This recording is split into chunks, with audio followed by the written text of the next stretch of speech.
खेसारी लाल यादव अपने हाथ देंगे गिफ्ट। नमस्कार दोस्तों, मैं धनंजय कुमार इसी के बारे में आप सभी को बताने वाला हूं, दिखाने वाला हूं इस वीडियो में।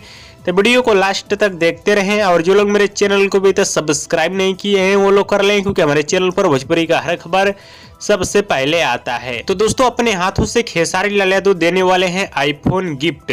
इसका क्या कंडीशंस है, चलिए आप सभी को बता देता हूं क्यों और किस लिए खेसारी लाल यादव देंगे। लटक जइबा इस गाने के रील में जिसका सबसे ज्यादा लाइक व्यूज होगा उसको बोका म्यूजिक की तरफ से खेसारी जी के हाथों आईफोन 15 मोबाइल गिफ्ट दिया जाएगा।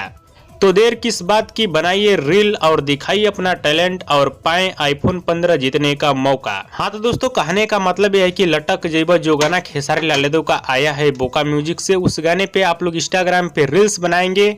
अगर आपके रील्स वीडियो पे लाइक और व्यूज सबसे ज्यादा रहेगा तो आपको आईफोन 15 मिलने वाला है। खेसारी लाल यादव अपने हाथ खुद देंगे और गिफ्ट देने का तारीख है 1 दिसंबर। और आप सभी को बताना चाहता हूँ, इंस्टाग्राम पे रील्स बनाना वो भी एक तरह से प्रमोशन में ही आता है और इंस्टाग्राम में रील्स से भी बहुत ही अच्छा गाने का प्रमोशन हो जाता है। तो कंपनी अपना दिमाग लगा रही है, बाकी आप लोग समझदार हैं, समझ सकते हैं। हाँ तो दोस्तों, ये रहा खेसारी लाल यादव जी का छोटा सा अपडेट। आप सभी को कैसा लगा हमें नीचे कमेंट बॉक्स में जरूर बताइएगा। वीडियो पसंद है तो ज़्यादा लाइक करें, कमेंट करें, शेयर करें, सब्सक्राइब करें। धन्यवाद दोस्तों।